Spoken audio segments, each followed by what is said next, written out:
Tahukah kamu, di Pulau Biak, Papua, terlahir seorang pahlawan Indonesia. Beliau merupakan orang pertama yang mengibarkan bendera merah putih dan menyanyikan lagu Indonesia Raya di Papua. Karena jasanya dalam mewujudkan kemerdekaan Indonesia, beliau diabadikan dalam uang kertas 10.000 edisi 2016. Yuk kita kenal lebih jauh pahlawan ini. Kai Siepo memiliki nama lengkap yaitu Frans Kai Siepo. Beliau lahir di Biak pada tanggal 10 Oktober 1921. Beliau merupakan putra dari Bapak Albert Kai Siepo dan Ibu Albertina Makar. Beliau juga mengenyam pendidikan di sebuah sekolah guru agama Kristen di Manokwari dan sekolah khusus pegawai di Papua. Orang-orang mengenal beliau di usia muda sebagai aktivis gerakan kemerdekaan Republik Indonesia di wilayah Papua. Perjuangan Frans Kai Siepo dimulai pada tahun 1945. Beliau bertemu Sugoro Atmo Prasetyo di sekolah kursus pegawai. Sejak saat itu mereka sering mengadakan pertemuan rahasia untuk membahas aneksasi New Guinea Belanda oleh Republik Indonesia. Di tanggal 31 Agustus 1945, ketika Papua masih diduduki Belanda, beliau termasuk salah satu orang yang menegakkan eksistensi Republik Indonesia dan orang pertama yang mengibarkan bendera merah putih serta menyanyikan lagu Indonesia Raya di Papua. Selanjutnya, pada tanggal 10 Juli 1946, Frans Kai Siepo membentuk Partai Indonesia Merdeka dengan Lukas Rumkorom sebagai pemimpin terpilih dari partai tersebut. Namun, di bulan yang sama juga beliau menjadi utusan New Guinea Belanda pada konferensi Malino di Sulawesi Selatan dan satu-satunya orang asli Papua pada konferensi tersebut. Beliau mengusulkan nama Irian sebagai pengganti nama Papua. Irian berasal dari bahasa Biak yang berarti semangat persatuan masyarakat agar tidak mudah takluk di tangan Belanda. Beliau juga menolak atas skenario usulan pembentukan negara Indonesia Timur. Kemudian di bulan Agustus 1947, Silas Papare memimpin pengibaran bendera merah putih Indonesia untuk memperingati Hari Kemerdekaan Indonesia. Tindakan ini mengakibatkan penangkapan seluruh peserta oleh polisi Belanda.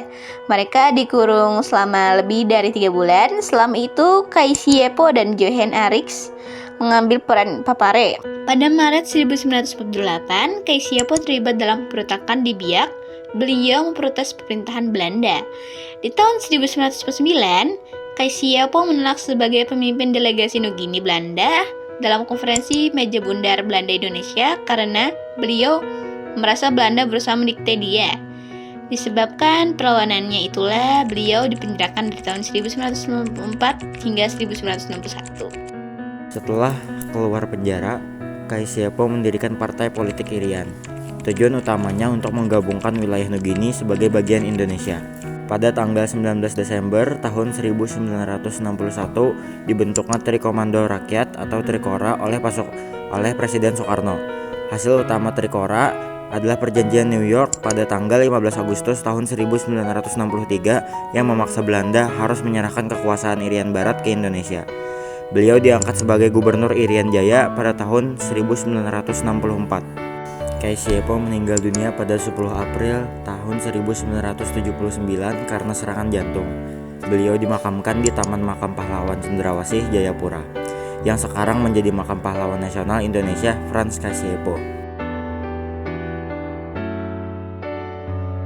Atas jasa-jasanya dalam mewujudkan kemerdekaan Republik Indonesia di tahun 1993, Frans Kai Siepo dianugerahi gelar sebagai pahlawan nasional. Ini tertuang dalam keputusan Presiden nomor 077-TK-1993. Pada tanggal 19 Desember 2016, Frans Kai Siepo diabadikan dalam uang kertas rupiah pecahan 10.000. Kai Siepo juga diabadikan sebagai nama bandara di Biak yaitu Bandar Udara Internasional Frans Kai Siepo dan nama kapal Tentara Nasional Indonesia Angkatan Laut yaitu KRI Frans Kai Siepo. Itulah kisah singkat tentang Frans Kai Siepo, pahlawan dari tanah Papua yang berjasa besar dalam perjuangan kemerdekaan Indonesia. Melalui semangat juangan tersebut, kita diingat mengajarkan betapa pentingnya persatuan dan keberanian. Mari kita terus mengingat jasa-jasa para pahlawan yang telah mengorbankan segalanya demi kemerdekaan Indonesia. Karena kemerdekaan yang kita nikmati hari ini, itu adalah hasil dari pengorbanan besar mereka. Terima kasih telah menyaksikan. Semoga kita bisa terus menginspirasi satu sama lain untuk mencintai tanah air.